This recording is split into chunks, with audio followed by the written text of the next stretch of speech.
Production support for Hot and Cold is brought to you by American Solar Technics, manufacturers of components for wood burning and solar heating systems.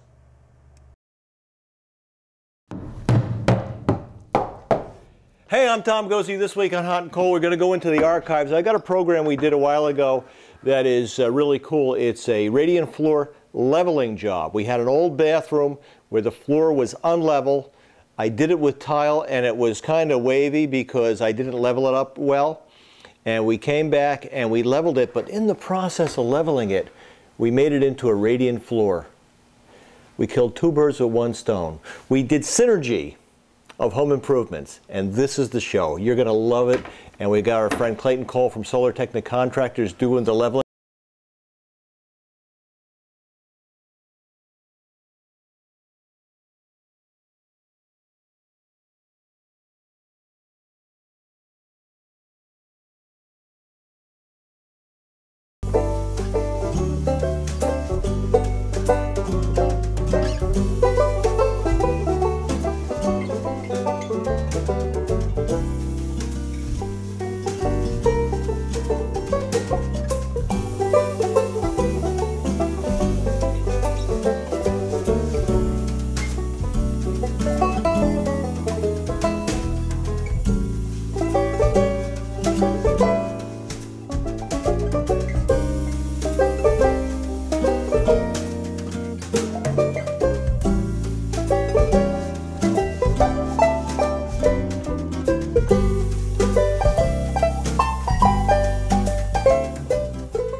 We had an old tile floor. Well, look what's happened.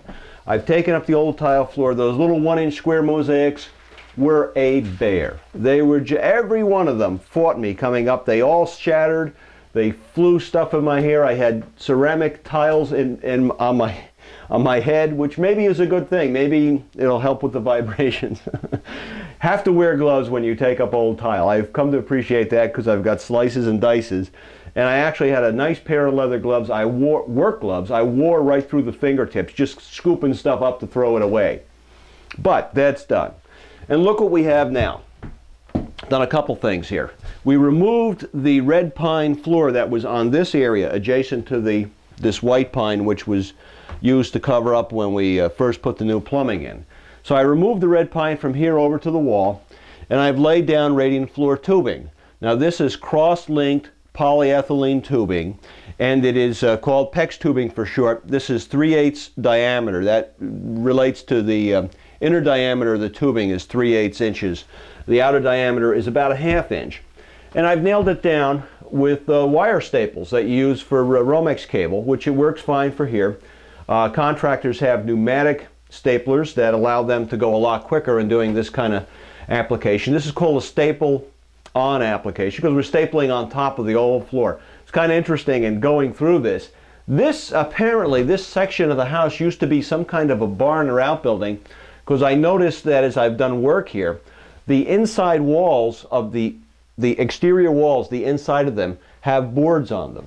And I've noticed now where we took the pine off, this floor is very cupped. So there's been a lot of walking around, a lot of wear and tear, like maybe an old barn or something. I don't think it was living space. It's got old square cut nails. Gotta love it. It's really cool. Anyway, we've got the tubing down. We've run tubing down to the basement. We've come up through the floor right over here.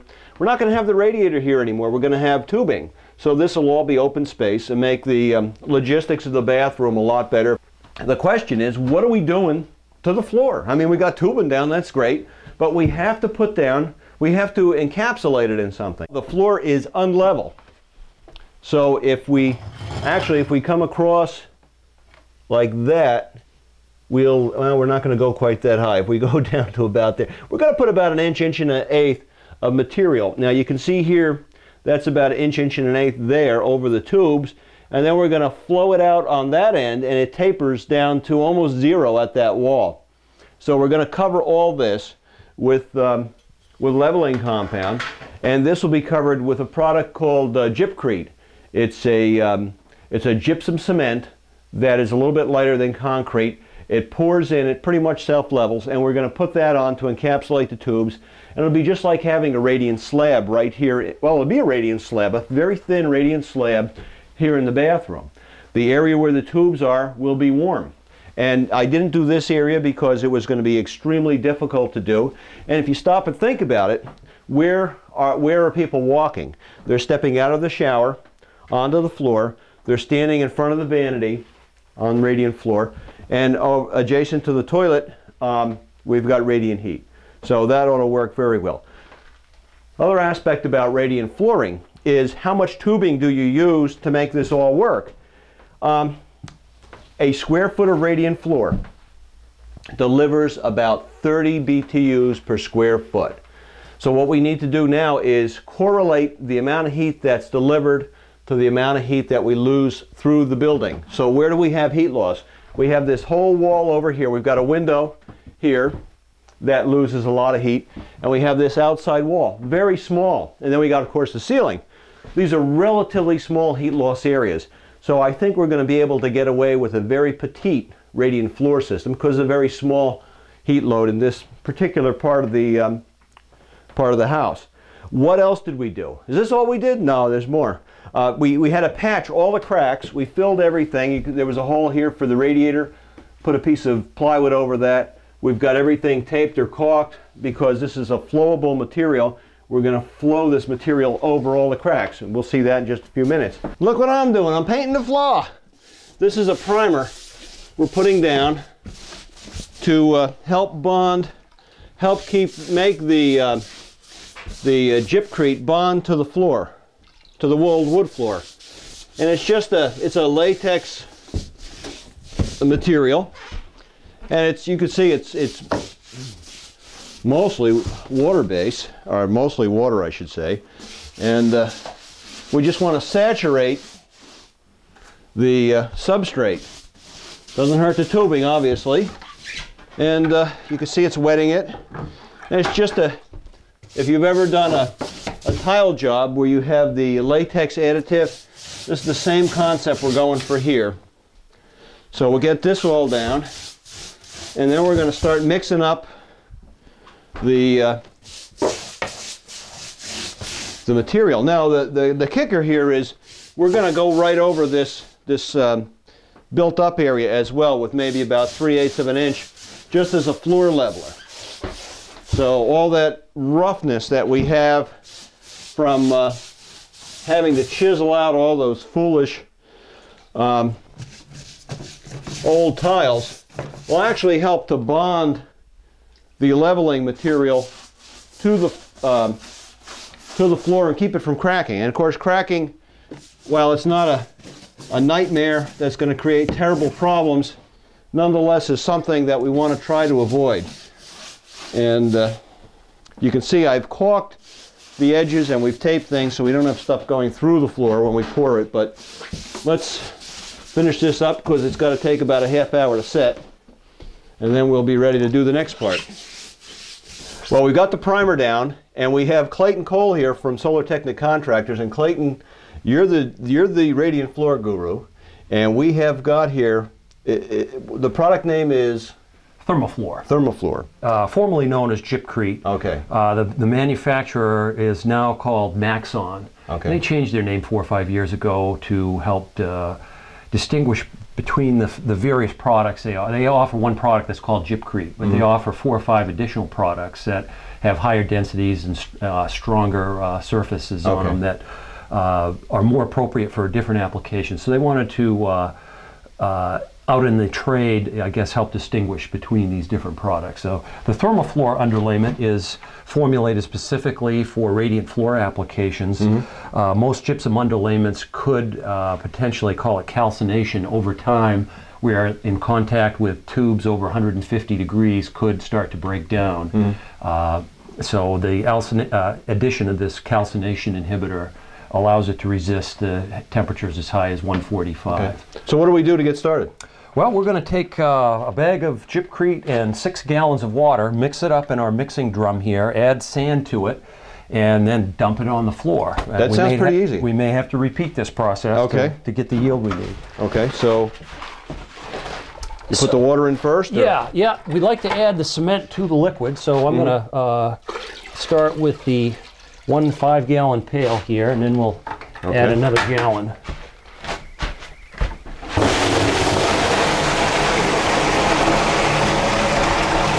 I don't mix this stuff by hand very often. I have a machine that we can tow to job sites. For big jobs. This is right. This is all done outside, and we pump it in a hose into the building.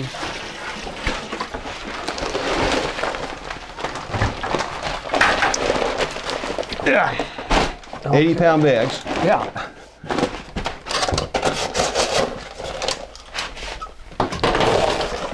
And it looks just like Portland cement, but it's a gypsum cement. Correct.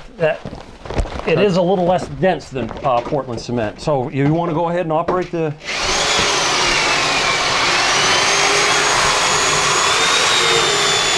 I'm going to add it a little bit at a time. Okay. It's getting a little dusty here, but...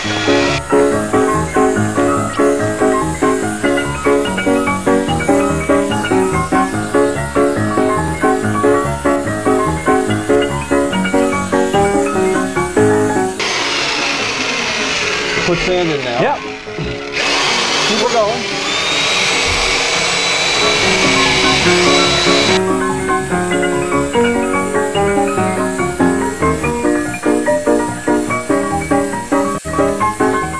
Getting thick. Good, yeah. And we're getting a few lumps in there, and that's why we add a little at a time so you don't get overwhelmed with lumps.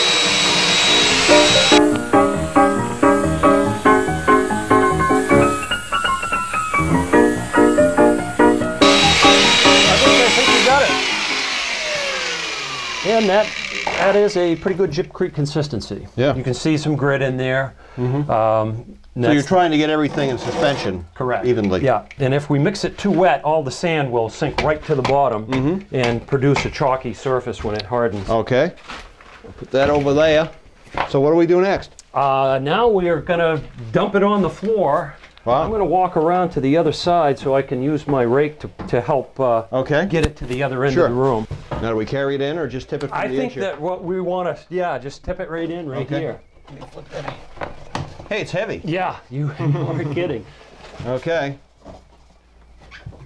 Now we'll find out where the holes are? Right, how good a job you did sealing all those holes up.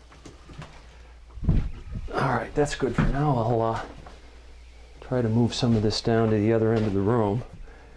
This is where the hose and the pump are so nice. Yeah, yeah. Many years ago, when you guys first started doing this, we did my house, and that was a cool experience to do a whole first floor of a building in an hour or two. It didn't take very much time. No, that's right. We can do 50 bags an hour, and that's about the equivalent at, if we're going full bore, that's about the equivalent of 1,000 square feet. Mm-hmm. So we're almost up to the top of this area now. I see that. I think at this point, Tom, I'd like to put the rest of that in one of the pails so I can just dump it right in the back corner. Okay. If you hold the top, I'll hold the bottom. How's that? Okay. You control it. Tell me what to do. Left. Okay, she's going in. Keep going. A little more. And we'll up a little bit more. Okay, good. That's most of it. Yep. Want me to dump this into another bucket? Well, let me dump this one out. Okay. And then we can just reuse it. All right.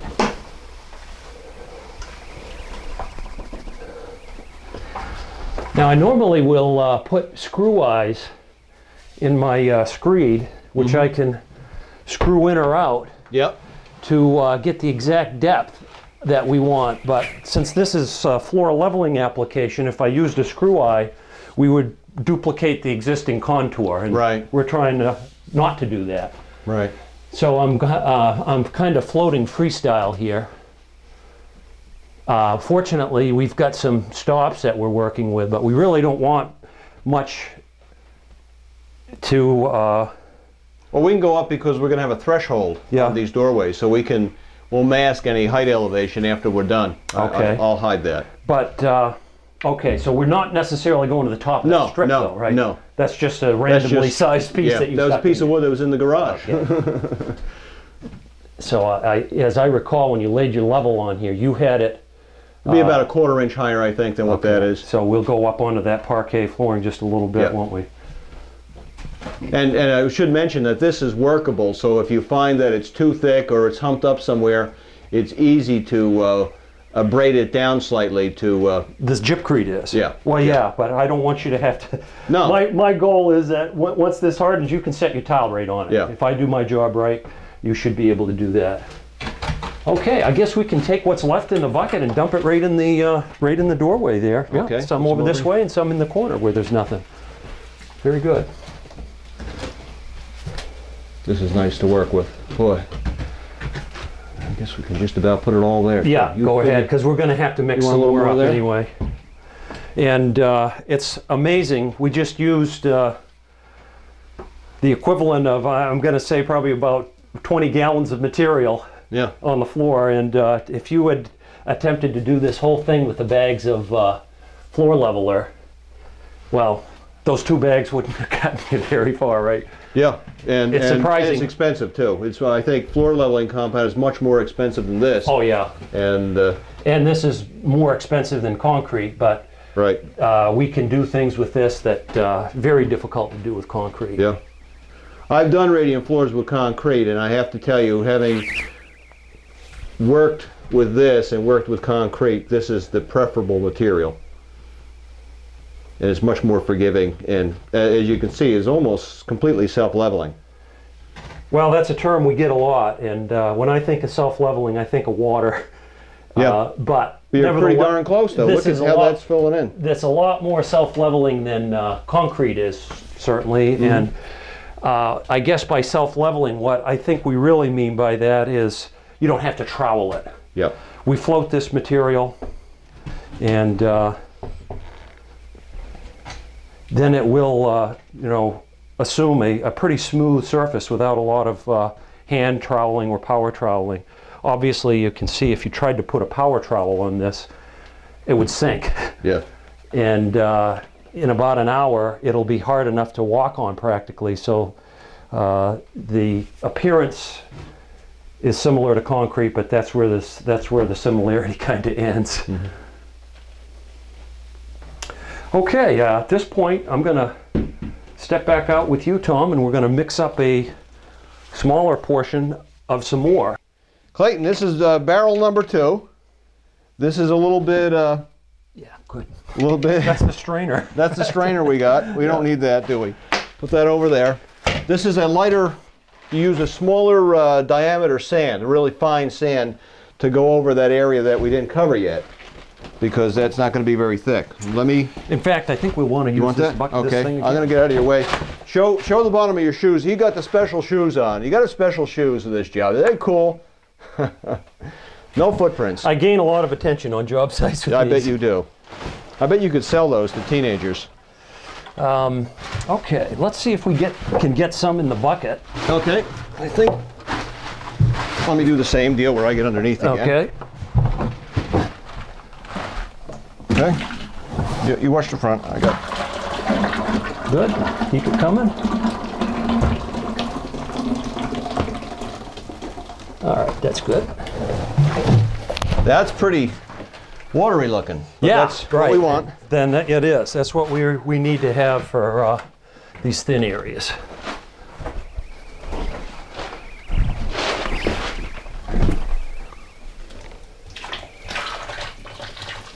And that just bonds to the more dense material fine. Yep. Now, Clayton, I know you're a little reluctant to call it self-leveling. This stuff, that yeah. is as close to self-leveling as I've ever seen. This is a mixture that we use specifically for this kind of a project. Yep. Okay. Okay, yeah, let's see if this gives us the coverage we need over here. I got a feeling I'm going to have to mix up the other half of that bag. Well, I don't know. You're getting awful close. Well, I kind of want a little to put over the top of this too. Yep. I see. But let me float it a little bit. Okay. See what we come up with. So this product primarily, although it can be used over cement, primarily you see people using it over a wood floor. That's right. But we have done basements, and some people that renovate a garage for a family room or something. Sure. It does not have very good water resistance, so we avoid using it in wet areas. And so that means if a basement gets wet on a regular basis, we probably recommend that you use concrete instead of gypcrete for that kind of job. In a bathroom, a living situation, right. that doesn't matter. And we know bathroom floors get wet. Sure. It's not the kind of sustained wetness. Standing water right. that a wet basement would have, yeah. or a garage that has a lot of car stuff going on, where you're washing your fleet vehicles or that sort of thing. Right. And clearly that's a job for concrete. Yeah. And usually jobs like that, the extra depth that concrete requires isn't too big of an issue either. We do need to mix a little bit more. All right. But that's why I had you bring me another full bucket of water. Yep. So we gotta put the water in yeah, first. let's start by just putting about half of that water in, and then we'll add about half of the remaining gypcrete. Yeah, okay, that looks good.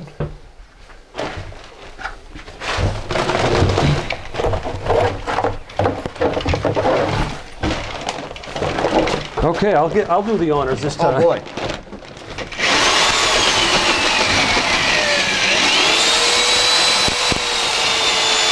Okay, now I don't think we need to bother with the bucket.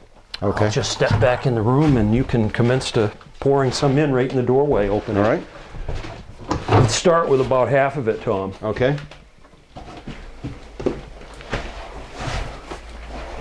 Yeah, I get it. Say when. That's good for now. Good. Uh-oh. Got a couple of lumps. Yeah. See what happens when you switch jobs midstream? Yeah.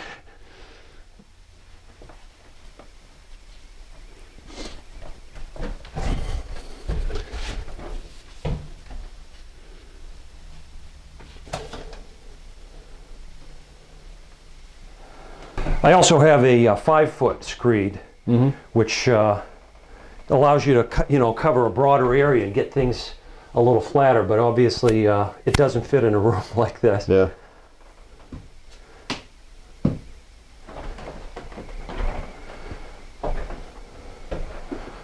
So as I screed across, I'm trying to look for any areas that look like they're either low or high, and we'll get them filled in now, or rake down a little bit. That looks pretty good though, pretty flat. If we had used the regular mix on these 2 or 3 thin areas, we'd get a real grainy look because a lot of the sand aggregate would kind of stick through. This is more like painting with latex than concrete in that once you've got it to a certain point, we have maybe 15 or 20 minutes we can work on the stuff, and then it starts to gel, and if you continue to try to trowel it, you make a mess. So at a given point in time, you have to stop, let it set, and if more work is needed, then we'll grind and patch as needed at that point. Well, Clayton, now Solar Technic Contractors does radiant floors, does in-floor heating like this, heating systems. Boilers, water heaters, okay, oil and gas, okay, occasionally wood, and we still put the occasional solar system in. As you know, I still buy a tank now and then from you. Okay, so we'll put Clayton's number at the end of the show. So by all means, give him a call. Clayton is the most experienced radiant floor installer in the region, if maybe not the state of Maine at this point. Well, thank you. Wow, what a fantastic job. Look at this. It's dry as can be, it's flat as a pancake, and I'm ready to put tile down. I can't believe it. We have radiant heat in the floor. This is going to be a really cool bathroom. Production support for Hot and Cold is brought to you by American Solar Technics, manufacturers of components for wood burning and solar heating systems.